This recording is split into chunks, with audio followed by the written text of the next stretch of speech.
It was the kind of heat that made the sea boil and men collapse. Every summer brought a new challenge, and only those who learned nature's rhythm could last. This is how the Greeks survived the unspeakable. And to survive, people had to outsmart the sky itself.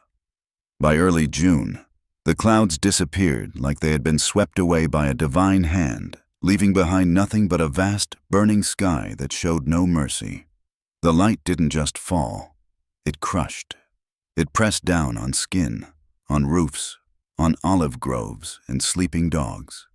Every shadow became sacred. Every drop of water began to vanish. On some days, the winds from Africa blew so dry and sharp they felt like knives. In the countryside, shepherds began their routines before sunrise, when the grass was still damp with dew and the air hadn't yet turned to flame. But even then, their movements were quiet, as if sound itself didn't want to wake the sleeping fire above. Chickens refused to leave the shade. Goats moved slowly, their tongues hanging out, their eyes dull with heat. Farmers, bronzed by generations of toil, knew better than to test the sun's patience. They left the fields before it reached its full height. In the cities, life dissolved into silence between noon and late afternoon. The marble roads of Athens, which once echoed with the voices of philosophers, soldiers, and merchants, became ghost paths shimmering in the sun. Even cats disappeared. Market stalls closed. Fabric hung across alleys like floating veils, swaying in slow agony, offering illusion more than true relief. The heat didn't just steal movement, it stole thought. People stopped speaking. Minds became sluggish, weighed down by invisible fire. Children were kept indoors, not out of caution, but out of necessity. Their small feet couldn't endure the burning stone, their skin too fragile for the sky's punishment. The elderly sat in shaded corners of their homes, barely moving, damp cloths across their foreheads, whispering prayers not for rain, but for wind. And when no wind came, only stillness, there was no choice but to submit, to slow down, to listen, to wait. The sea, usually a source of life and joy, offered little comfort at midday. Its surface glistened like molten silver. Fishermen returned early, their nets drying uselessly in the sun, their skin blistered and shoulders burned. Some said the gods were angry. Others said this was the price of living so close to heaven. But none denied the truth. In the heart of summer, the Greek world became a kiln, and survival depended not on strength or courage, but on respect for the rules nature carved into the land. People didn't try to conquer the heat. They learned to live inside it. They adapted their homes, their clothing, their rituals, even their beliefs. And slowly, generation after generation, the knowledge of how to endure passed from mouth to mouth, gesture to gesture, not as theory, but as instinct. You didn't need scrolls to understand the sun. You only needed to walk barefoot once across a stone courtyard at noon. It was not suffering that defined them, but what they built in response to it. The next time the heat came, and it always came, they were ready, with minds sharpened by survival and habits born from necessity. The fight against the Greek sun didn't begin in the fields or on the seas. It began inside the home, when even the shade of trees stopped offering relief and the air inside clay pots turned warm. The ancient Greeks looked not upward for answers, but inward, toward the very walls around them. They crafted their own refuge. Thick walls made of mud brick and limestone formed a silent defense against the relentless sun. These materials weren't chosen by accident. They absorbed heat slowly, resisted the burn of the day, and released warmth gently during the cooler nights. Whitewashed exteriors reflected sunlight like mirrors, keeping interiors dim and calm even during the harshest hours. Windows were few, and always small. They opened inward, positioned high above the ground, not to admire the view, but to guide faint air currents across tired skin. Many faced north, deliberately turned away from the fiery south, letting in light without inviting in flame. Every detail mattered. Even the placement of doors was a calculated act of resistance against the sweltering air. But architecture didn't stop with walls and roofs. Every Greek home, no matter how humble, had a courtyard, a space open to the sky, but protected by the shadows of surrounding rooms. In the center, a tree or clay basin offered water, not for drinking, but for cooling the air. This courtyard wasn't decorative. It was the heart of the house, where breath returned to the lungs and the silence of noon became bearable. Streets outside were narrow on purpose, not because there was no space, but because shade was more valuable than comfort. By allowing buildings to crowd together, the Greeks turned entire neighborhoods into mazes of shade, where cool breezes slipped between walls like whispered prayers. High awnings stretched between balconies. Draped cloth hung between shops. In marketplaces, entire canopies swayed above fruit and fish, protecting both from the wrath of the midday light. Even public buildings, temples, baths, and gathering halls carried this wisdom in stone. Temples stood not only as places of worship, but as sanctuaries from the burn. Their massive marble columns didn't merely impress the eye. They cast long, blessed shadows across smooth floors, where tired feet found pause and bodies soaked in stillness. The cool of the temple wasn't symbolic. It was real, physical, deeply needed. Inside those vast stone structures, the difference could be felt instantly. The air grew heavier, not with heat, but with quiet. Echoes replaced noise. Walls held centuries of knowledge in silence. Priests spoke in hushed tones not for drama, but because the place itself demanded calm. Light filtered in through slits in the walls or open roofs, falling like golden threads instead of blazing torrents. Bathhouses were more than spaces for washing. Some were built partly underground, where the earth cooled the walls naturally. Others had pools carved into the rock, filled at dawn before the sun touched the water. Here, families and strangers alike gathered not just to cleanse their skin, but to escape the burn of the world outside. In these echoing chambers, heat was held at bay, not by magic, but by design. Each stone, each wall, each shaded passage spoke of a truth the Greeks never ignored. Nature could not be changed, but it could be answered. They didn't fight fire with fire. They answered it with silence, structure, and shade. And through this quiet battle, their cities became living things, not just places to dwell, but places that breathed with their people. But even the cleverest walls could not protect a body forever. When the sun climbed to its highest point and the very air thickened, Greeks changed more than their buildings. They rewrote time itself. When the walls could no longer hold back the rising warmth and the shade itself began to shimmer with exhaustion, the Greeks didn't push forward. They slowed down.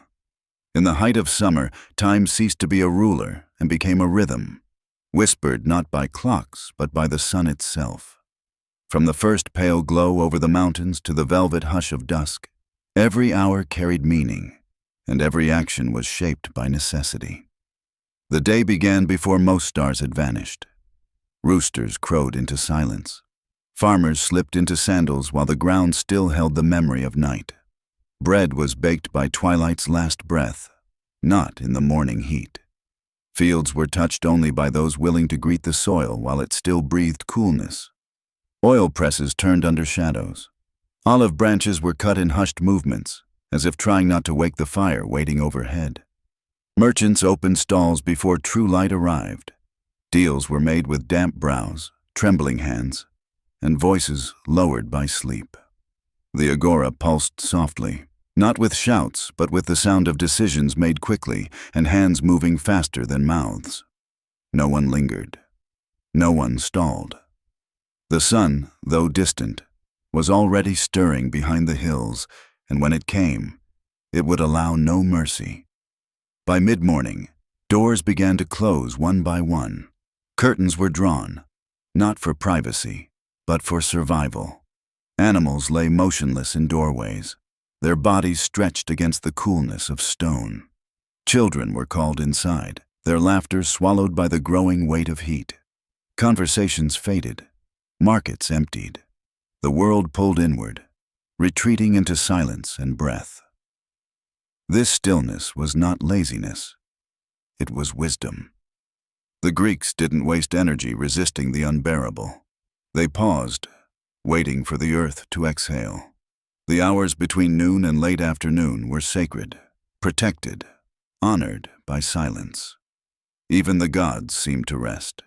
Temples sat undisturbed, altars unburning, and priests vanished into the quiet of shadows. Only cicadas dared to sing, their cries loud and wild, filling the space where humans had fallen still. Inside homes, people lay across cool tiles or mats woven from reed and flax.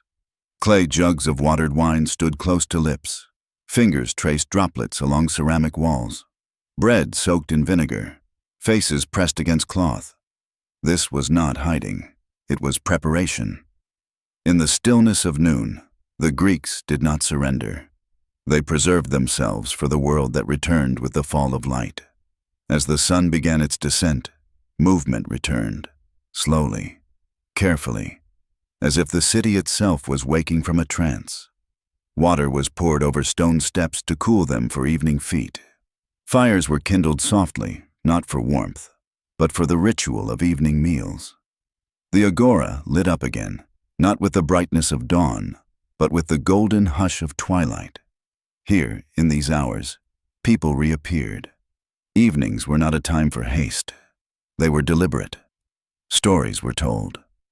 Wine was passed between hands that had survived another burning day. Men discussed philosophy not under roofs, but beneath fig trees and painted skies.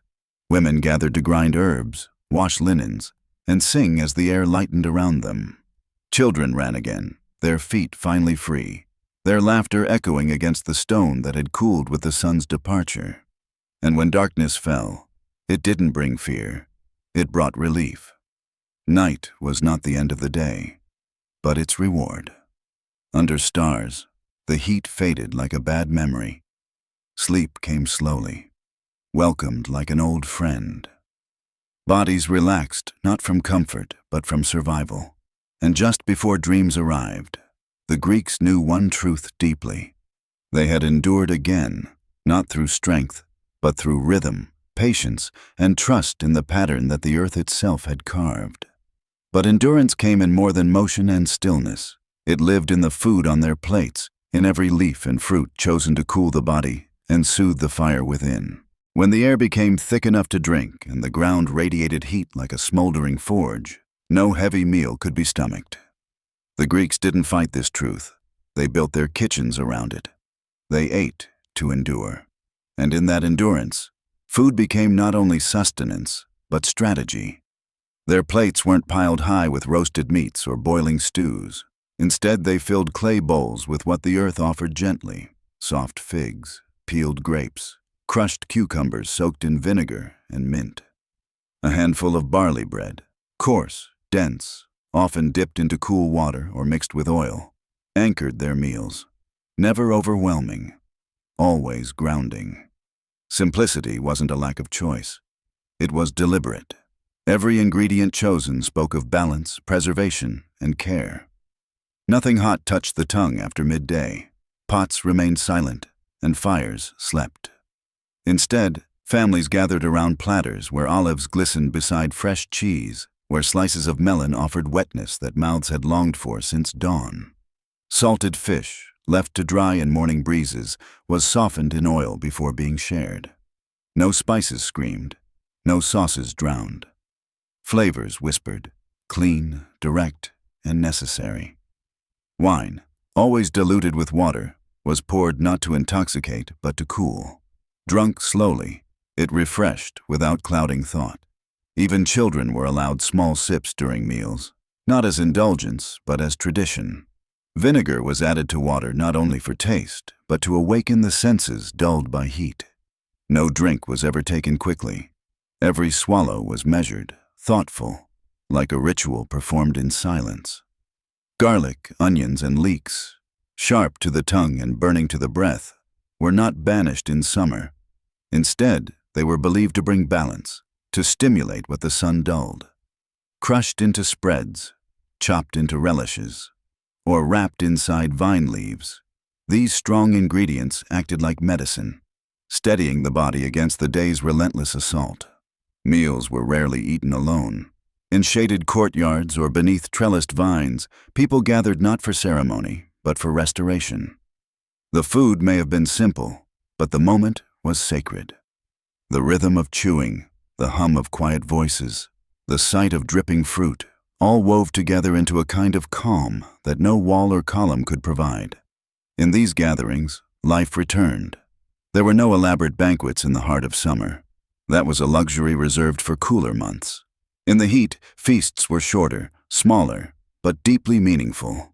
Each shared olive, each torn piece of bread, felt earned. A small victory against a sky that had offered only punishment since morning. And when twilight came, with its soft winds and golden hush, people didn't rush through dinner. They lingered. They savored. The act of eating became something more than survival. It became a kind of memory. With each bite, the Greeks remembered the land, not as a battlefield, but as a teacher.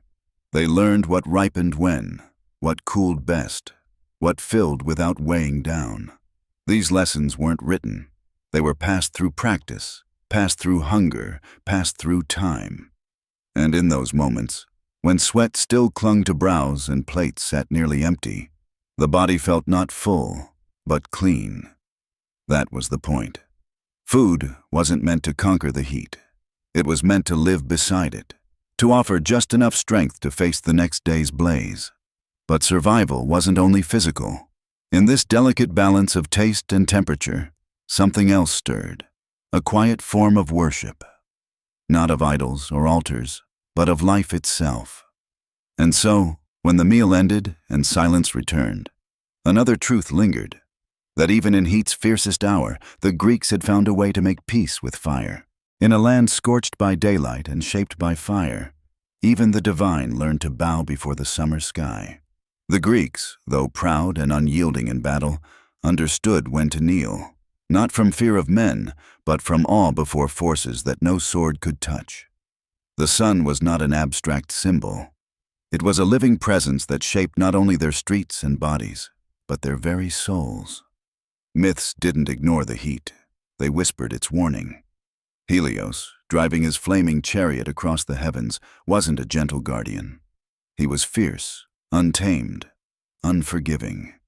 His passage marked time not with grace, but with pressure. People didn't pray to stop him. They prayed to survive his gaze.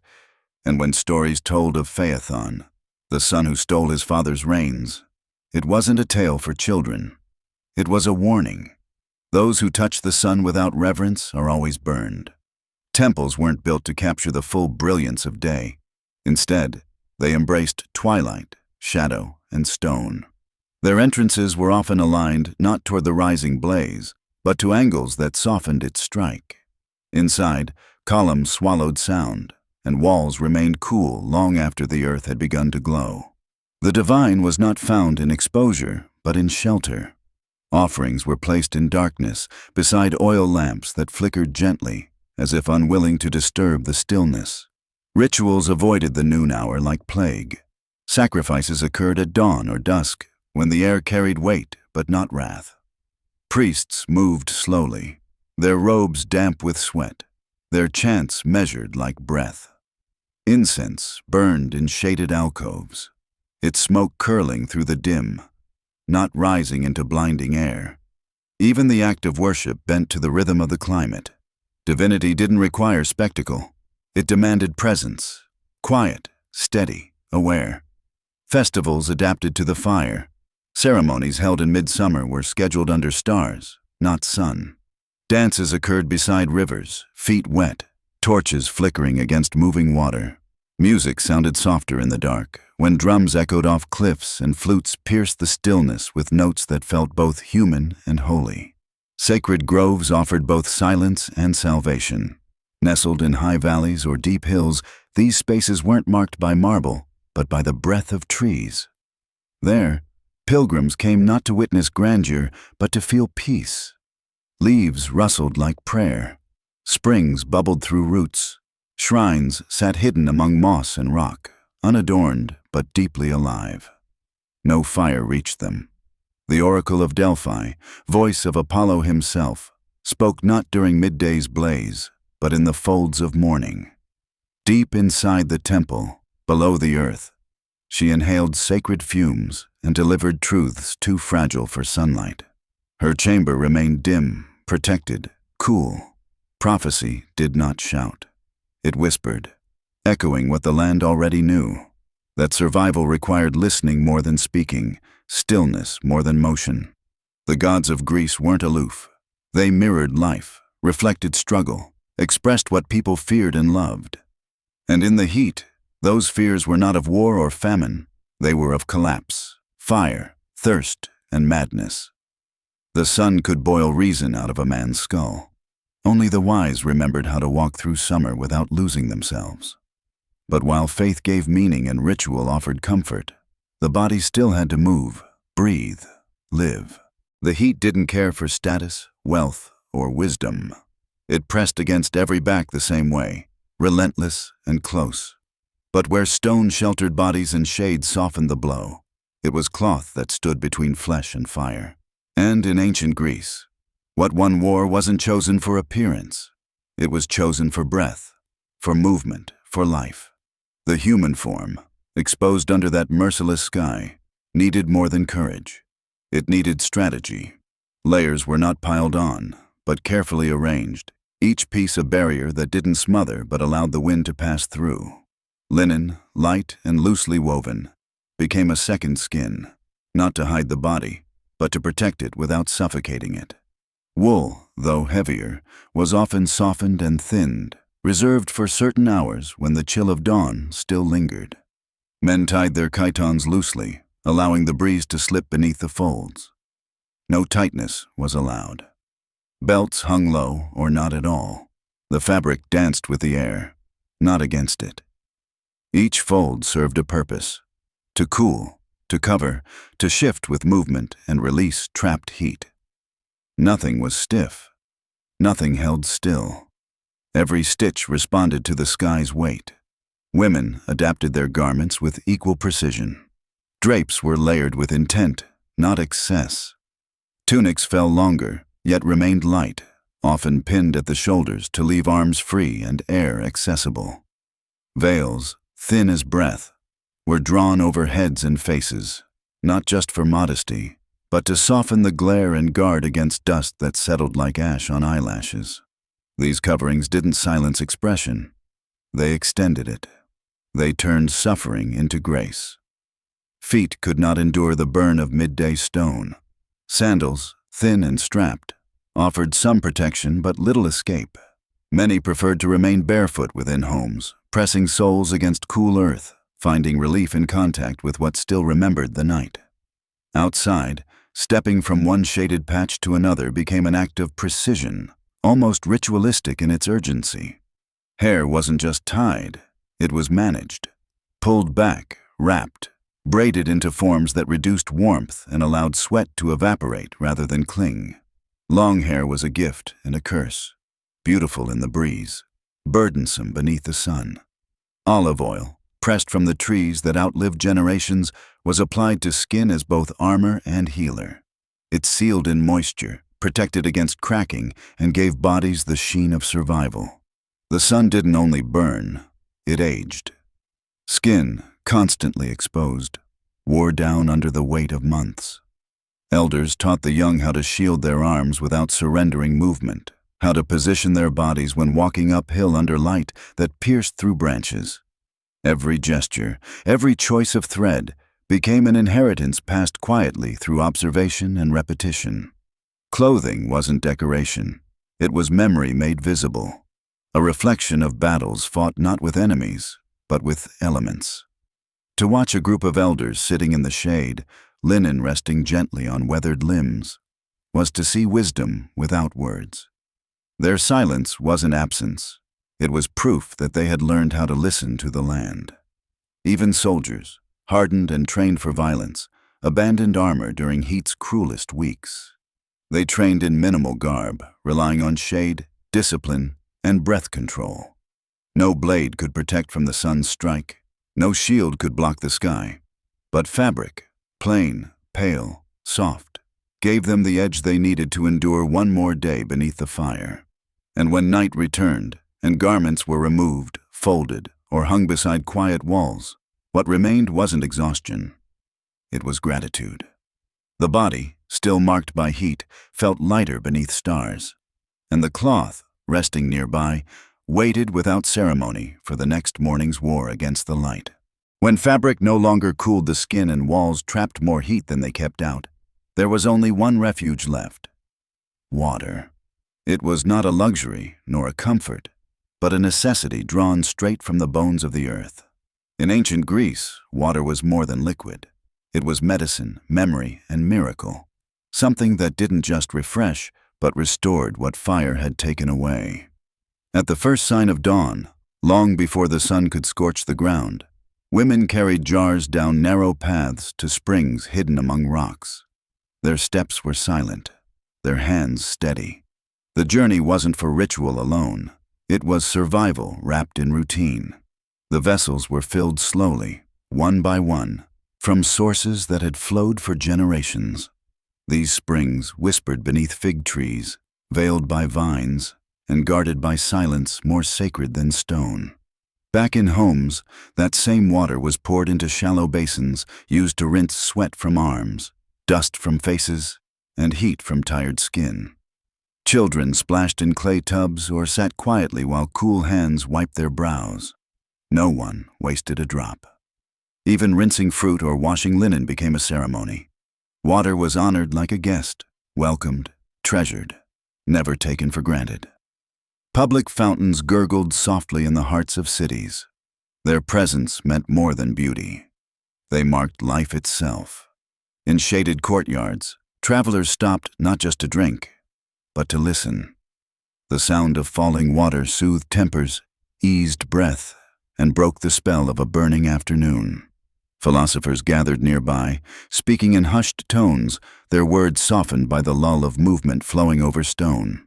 Bathhouses were havens, not places of indulgence, but of balance. Built into hillsides or shaded with tiled roofs, they offered chambers of calm, where steam never rose and light filtered gently through carved openings. Pools were shallow, carved into rock, filled during cool hours and left untouched once the sun grew fierce. The sea, vast and glimmering, waited just beyond the cliffs and olive groves. Its breath reached inland during the evening, bringing salted air that wrapped around homes like a balm. For those near the coast, evenings often ended with steps into shallow waves. Feet touched wet sand. Ankles sank into tide-washed ground. Eyes closed as wind combed through hair. In those moments, the ocean wasn't a boundary. It was release. Children ran freely at dusk, their laughter rising over the rhythm of crashing water. Elders followed slowly, not to swim, but to remember. They stood at the edge, robes fluttering, letting memory wash over them with each cool gust. Young men dove into deeper blue, not chasing distance, but forgetting the weight of fire. Even animals wandered toward shorelines, finding shade beneath boats, licking salt from worn timbers. Water also belonged to the sacred. Nymphs were believed to live in streams, their voices hidden in trickles, their moods reflected in ripples and stillness. Offerings were left beside flowing channels, herbs, flowers, coins, whispered wishes. Purification rituals unfolded in rivers, where brides bathed before marriage, and mourners wept with feet submerged, believing that grief could be carried away by current. Rivers weren't just crossed, they were understood. Their flow reminded people that nothing resisted heat better than movement. Springs were mapped, guarded, and remembered. Elders spoke of places where water stayed cold even in August, where the sick were taken when fever struck, and where lovers met without speaking. Every drop held purpose. Every current told a story. In a world ruled by a brutal sun, water didn't simply exist, it rebelled. It pushed back, quietly, steadily, cleansing the body and cooling the soul. And the Greeks, wise enough to see its truth, gave thanks not in words, but through care. Not every summer ended with laughter beneath vines or sleep beneath stars. Some years the winds failed. Springs dried to silence. Fields cracked. Animals vanished from shaded hills. And still, the people remained. not through might, but by listening. They watched the skies without illusion, felt the earth without denial, and adjusted their lives without complaint. Survival was never about resistance. It was about memory passed through breath and gesture. When heat arrived early and refused to leave, entire towns changed rhythm. Markets closed, roads emptied. Daughters carried water farther. Sons worked less land. Priests offered no promises. They simply watched the shadows shrink and counted birds that flew in strange directions. The Greeks never claimed to control nature. They never tried to defeat what had shaped them. Instead, they stepped lightly, waited carefully, and accepted what could not be bent. Fires came not from war, but from sunburned hills. Villages built near dry forest groves disappeared overnight. Charred ground remained where olive trees once stood for generations. Smoke clung to tunics, hair, ceilings. Ash settled into water jars. But even then, they rebuilt. Stones were lifted again. Roofs were tied anew. No one asked why. Everyone understood the cycle. The only question was how to begin again without forgetting. The dead were mourned with silent gestures. Graves dug at dusk. Names whispered beneath trees that had survived. No grand rituals followed. Only the quiet movement of hands sweeping ash from courtyards. And though loss hung heavy, bitterness rarely grew.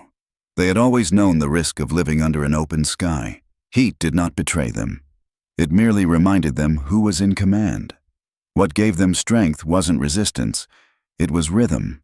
No invention shielded them, no tool saved them. It was awareness, of land, of air, of body, that gave them another chance. And when that awareness faded in later generations, so did the wisdom once taken for granted. The Greeks never had thermometers. They didn't measure carbon or study climate graphs. Yet they knew when the earth cried for stillness. They knew when silence was smarter than noise, when shade deserved reverence, when water needed guarding. Their homes breathed. Their meals cooled. Their rituals aligned with survival. Nothing they did was wasteful. Nothing was rushed. Even discomfort was respected as part of life, not avoided, but adapted to with patience. If you enjoyed this story, trust me, the next ones will be even more powerful. You're about to hear things no one else is telling. Subscribe to our channel so you don't miss what's coming. If this video moved you, leave a like and drop a comment. And most importantly, share it with someone you care about. See you in the next video.